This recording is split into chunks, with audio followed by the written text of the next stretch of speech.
One of his former employees, the scion of a distinguished family, suggested I spend a few months in the residence of his impoverished cousins, a Mr. McCoo, retired, and his wife, who wanted to let their upper story where a late aunt had delicately dwelt. He said they had 2 little daughters, one a baby, the other a girl of 12, and a beautiful garden not far from a beautiful lake, and I said it sounded perfectly perfect. I exchanged letters with these people, satisfying them I was housebroken, and spent a fantastic night on the train, imagining in all possible detail the enigmatic nymphette I would coach in French and fondle in Humbertish. Nobody met me at the toy station where I alighted with my new expensive bag, and nobody answered the telephone. Eventually, however, a distraught McCoo in wet clothes turned up at the only hotel of green and pink Ramsdale with the news that his house had just burnt down, possibly owing to the synchronous conflagration that had been raging all night in my veins. His family, he said, had fled to a farm he owned and had taken the car, but a friend of his wife's, a grand person, Mrs. Hayes of 342 Lawn Street, offered to accommodate me. A lady who lived opposite Mrs. Hayes's had lent McCoo her limousine, a marvellously old-fashioned square-topped affair manned by a cheerful Negro. Now, since the only reason for my coming at all had vanished, the aforesaid arrangement seemed preposterous. All right, his house would have to be completely rebuilt, so what? Had he not insured it sufficiently? I was angry, disappointed, and bored, but being a polite European could not refuse to be sent off to Lawn Street in that funeral car, feeling that otherwise McCoo would devise an even more elaborate means of getting rid of me. I saw him scamper away, and my chauffeur shook his head with a soft chuckle. En route, I swore to myself I would not dream of staying in Ramsdale under any circumstance, but would fly that very day to the Bermudas or the Bahamas or the Blazes. Possibilities of sweetness on Technicolor beaches had been trickling through my spine for some time before, and McCoo's cousin had, in fact, sharply diverted that train of thought with his well-meaning but, as it transpired now, absolutely inane suggestion.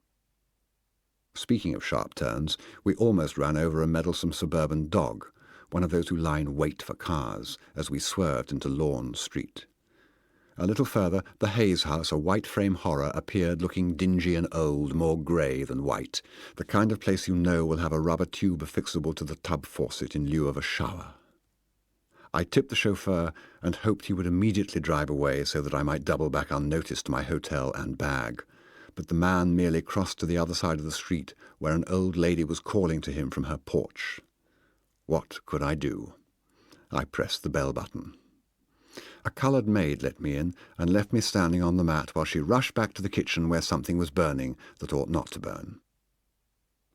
The front hall was graced with door chimes, a white-eyed wooden thingamabob of commercial Mexican origin, and that banal darling of the arty middle class, Van Gogh's Arlésienne.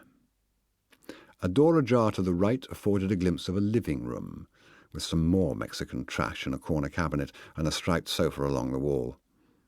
There was a staircase at the end of the hallway, and as I stood mopping my brow, only now did I realize how hot it had been out of doors, and staring, to stare at something, at an old grey tennis ball that lay on an oak chest, there came from the upper landing the contralto voice of Mrs. Hayes, who, leaning over the banisters, inquired melodiously, "Is that Monsieur Humbert?" A bit of cigarette ash dropped from there in addition. Presently, the lady herself, sandals, maroon slacks, yellow silk blouse, squarish face in that order, came down the steps, her index finger still tapping upon her cigarette. I think I had better describe her right away to get it over with. The poor lady was in her middle 30s.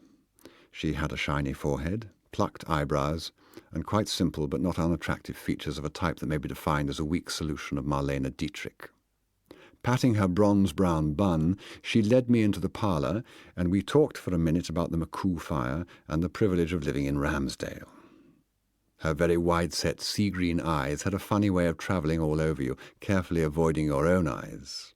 Her smile was but a quizzical jerk of one eyebrow. And uncoiling herself from the sofa as she talked, she kept making spasmodic dashes at 3 ashtrays and the near fender, where lay the brown core of an apple, whereupon she would sink back again, one leg folded under her. She was obviously one of those women whose polished words may reflect a book club or a bridge club or any other deadly conventionality, but never her soul. Women who are completely devoid of humour.